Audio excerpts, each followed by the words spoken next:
परमेश्वर के धन्य नाम की महिमा हो। प्रभात मनन के सत्र 2863 में आप सभी का बड़े प्रेम के साथ स्वागत करता हूं। आइए आज के मनन के लिए हम पढ़ते हैं प्रकाशित वाक्य अध्याय 9 पद 4 और 5।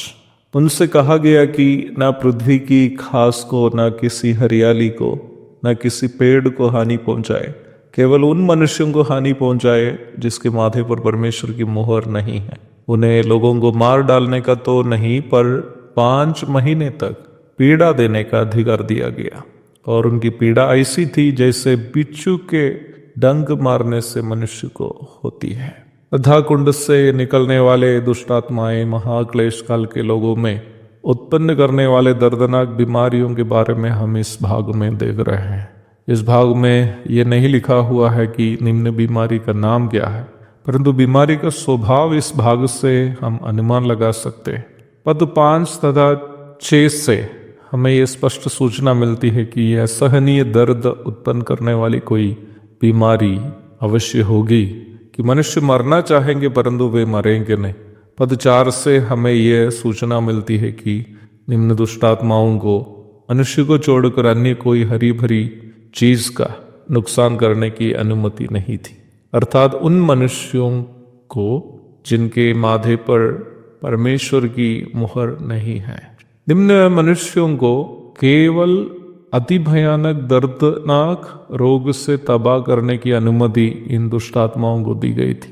पद 5 में हम इस प्रकार पढ़ते हैं, इन्हें लोगों को मार डालने का तो नहीं, पर 5 महीने तक पीड़ा देने का अधिकार दिया गया। यहाँ उपयोग किया गया पीड़ा देना अथवा टॉर्मन शब्द के लिए यूनानी में उपयोग किया गया शब्द बजानोस है, जिसे नया नियम में मत्ती 4:24, लूका 16:23 आदि पदों में अत्यधिक शारीरिक दर्द या बीमारी या अंतिम न्याय इत्यादि को सूचित करने के लिए उपयोग किए हुए हैं। मूल भाषा में इस शब्द का अर्थ गहराई में समझना और भी रोचक होगा। यह पीड़ा शब्द के लिए उपयोग किया गया बजानोस शब्द मूल भाषा यूनानी में प्राथमिक रूप में एक काला पत्थर को सूचित करता है, जो सोना या चांदी का शुद्धता परखने के मापदंड के रूप में उपयोग करते थे। शायद आपको ये मालूम होगा कि सोना या चांदी का शुद्धता परखने के लिए उसे पौराणिक समयों में तेजाब से जांचे जाते थे।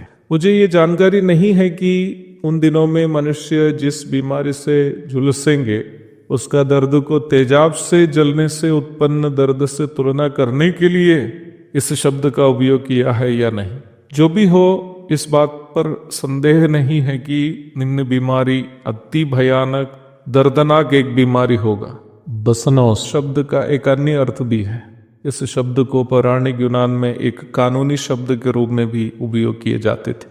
किसी प्रकार के अपराध में पकड़ा गया गुलाम यदि अपना अपराध को स्वीकार नहीं करता हो तो उनसे सच्चाई जानने हेतु अति भयानक पीड़ाओं से गुजरने देने की प्रक्रिया को भी बसनोस कहते थे। जो भी हो, निम्न बीमारी मनुष्य के शरीर में होने देने के 2 महत्वपूर्ण कारण की जानकारी हमें यहाँ से मिलती है। पहला कारण है परमेश्वर का भय नहीं माने, मनमर्जी का जीवन बिताने वाले लोगों को सबक सिखाना। दूसरा है उन्हें उसके पापों की याद अवश्य दिलाना। परंतु निम्न भयानक समय में भी अपने भक्तों पर परमेश्वर का विश्वास योग्यता हम इस प्रकार देखते हैं कि इन सारी विपत्तियां केवल उन लोगों पर ही आएगी जिनके माथे पर परमेश्वर की मुहर नहीं है। इस विषय का अधिक अध्ययन हम जारी रखेंगे। जब तक दोबारा नहीं मिलते हैं तब तक के लिए आपसे विदा हो जाता हूँ। प्रभु आप सबको आशीष दे। आमीन।